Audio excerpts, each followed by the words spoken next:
Wassalatu wassalamu ala rasulillahi ajma'in. Qala Allah Ta'ala fi kitabihil karim, a'udzu billahi minasy syaithanir rajim. Ya ayyuhalladzina amanu idza nudiya lis-salati min yaumil jum'ati fas'au ila dzikrillahi wa dzarul bay'. Dzalikum khairul lakum in kuntum ta'lamun. Shadaqallahul azim. Ibu-ibu jamaah Majelis Ta'lim Masjid Silaturahim yang saya hormati, syukur alhamdulillah pada sore hari ini kita kembali mengikuti Majelis Ta'lim yang biasa dan rutin dilaksanakan setiap sore Kamis. Pada kesempatan ini kajian kita adalah tentang keutamaan meninggal di malam atau hari Jumat. Keutamaan meninggal di malam Jumat. Sore ini hari apa nih? Sore Kamis, malam nanti malam Jumat. Kapan mulai masuk malam Jumat? Pas waktu maghrib. Ya, pas waktu maghrib, itu mulai masuk malam Jumat. Baik ibu sekalian, semua orang Islam yang meyakini adanya hari akhirat, adanya hari pembalasan, tentu berkeinginan agar pada saat meninggal dalam husnul khotimah. Betul Bu ya? Pasti orang menginginkan meninggal husnul khotimah.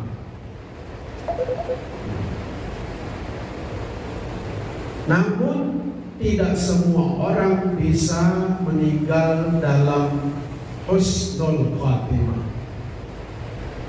Husnul khotimah itu artinya meninggal dalam keadaan baik. Kalau dalam keadaan jelek, meninggal dalam keadaan jelek, su'ul khotimah. Kalau husnu, itu artinya baik, meninggal dalam keadaan baik. Gitu. Jadi jangan sampai keliru. Nah, orang saking kepengennya meninggal dalam keadaan husnul khotimah, setiap habis sholat selalu berdoa kepada Allah, Allahumma khtim lana bihusnil khotimah. Artinya, ya Allah, aku mohon kepadamu akhir hayat yang baik. Artinya meninggal dalam keadaan baik. Ya, contohnya meninggal dalam keadaan baik itu meninggal ketika dalam sholat. Baik itu? Baik. Meninggal dalam keadaan puasa, meninggal dalam keadaan melaksanakan ibadah haji, ibadah umroh, meninggal dalam keadaan baca Quran dan berzikir, meninggal dalam keadaan berjuang di jalan Allah.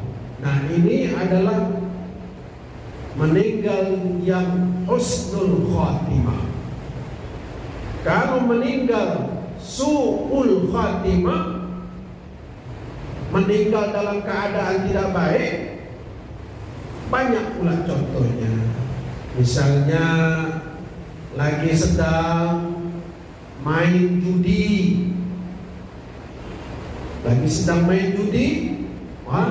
meninggal. Lagi sedang minum minuman keras, meninggal. Lagi sedang, kalau anak muda ngeleng namanya, narkoba, sabu-sabu, gitu, meninggal. Kemudian anak muda juga lagi kebut-kebutan di jalan, mengganggu ketenangan berkendara, ngebut-ngebut, ngangkat-ngangkat gitu kan.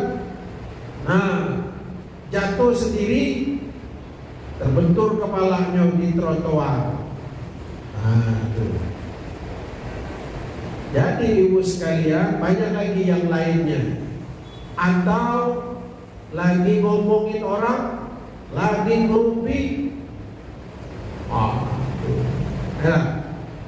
pas lagi ngerumpi, tahu tak diputus sianu, langsung mulutnya langsung miring. Begitu miring, bawa ke rumah sakit, meninggal. Makanya hati-hati. Jadi sebelum kita istighfar banyak-banyak, supaya kita jangan termasuk ngomongin orang, supaya cepat diingatkan Tuhan. Malum yang namanya kita ini kadang-kadang mulut ini kan lancang, Bu, ya. Jadi lagi ngomongin orang, cepat istighfar, astagfirullahaladzim. Ya. Nah, ibu-ibu sekalian, lalu salah satu orang itu meninggal husnul khatimah, meninggal dalam keadaan baik, adalah meninggal di malam Jumat. Nah, meninggal di malam Jumat. Kenapa? Nah, dalam banyak riwayat menyebutkan bahwa orang yang meninggal di malam Jumat itu disebutkan Nabi, kata Nabi, tidaklah seorang muslim meninggal pada hari Jumat atau malam Jumat kecuali Allah akan menjaganya dari fitnah kubur. Nah, gitu.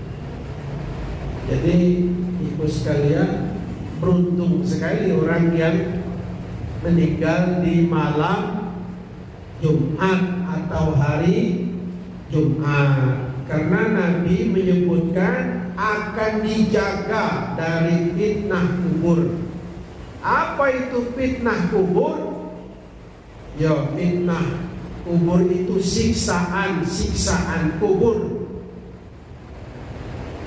Banyak riwayat yang menyebutkan bahwa orang yang masuk ke dalam kubur itu 7 langkah kaki orang yang mengantarnya itu meninggalkannya, maka di situ mulai malaikat Mungkar dan Nakir datang untuk memberikan pertanyaan.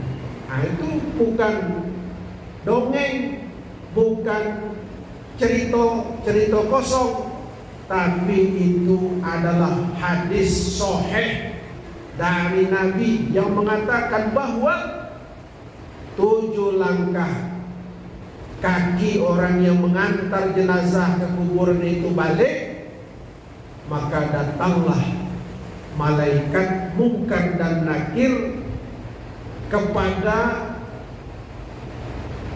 jenazah yang meninggal tadi. Lalu didudukkan dan diberikan beberapa pertanyaan. Ma rabbuka, siapa Tuhanmu? Nah itu.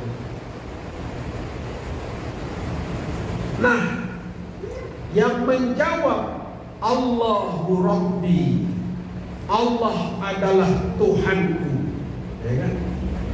Wa man nabiyyuka, siapa nabimu?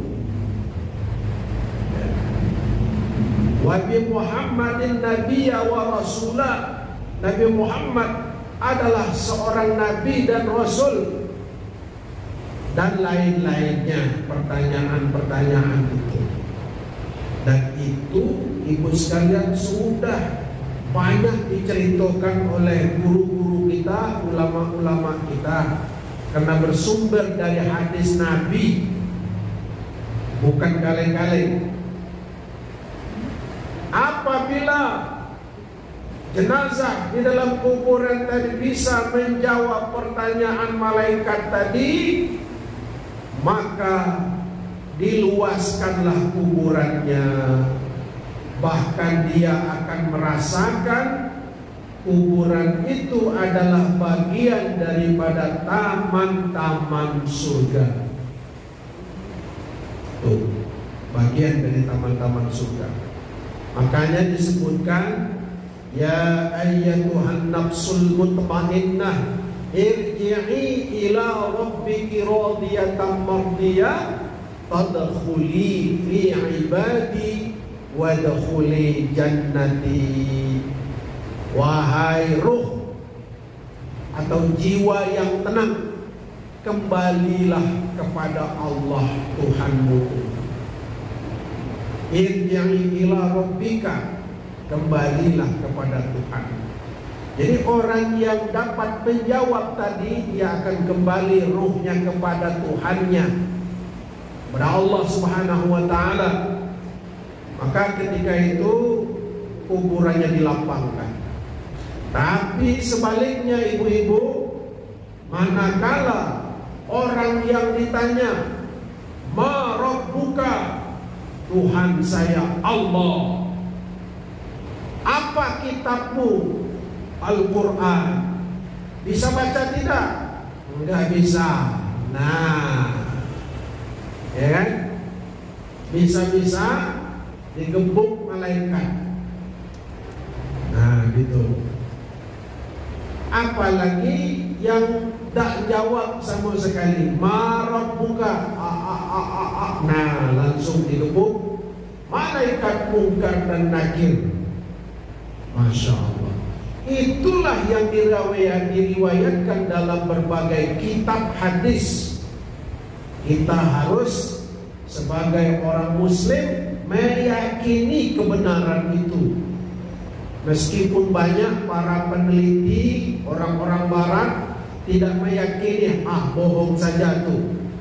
Buktinya kuburan itu begitu digali, itu jenazahnya kayak gitulah, baring dah diduduk dah, katanya ceritanya didudukkan. Nah, inilah ibu sekalian, orang itu, para peneliti itu hanya memahami tubuh dalam bentuk jasad saja. Kalau tubuh dalam bentuk jasad ini sudah mati ibu sekalian. Mati, kalau sudah dimasukkan dalam kubur dia sudah mati karena kembali ke tanah, tak bergerak lagi. Bagaimana bentuk dia masuk ke dalam kubur, begitulah kalau dibuka lagi kuburannya, sudah mati. Lalu yang disiksa itu apa? Ruhani. Ruhani. Ruhani. Contohnya yang paling gampang Bu, kalau ibu-ibu tidur malam hari, lalu pas lagi enak-enak tidur, mimpilah ibu. Mimpi dikejar harimau. Pokoknya ibu lari ngah-ngah napasnya. Sudah itu jatuh pula lagi ke dalam jurang yang dalam. rasanya waktu itu tersiksa betul rasanya. Dikejar harimau, jatuh lagi masuk dalam jurang, kemudian dikejar lagi oleh buaya di jurang tuh. Tersiksa sekali rasanya.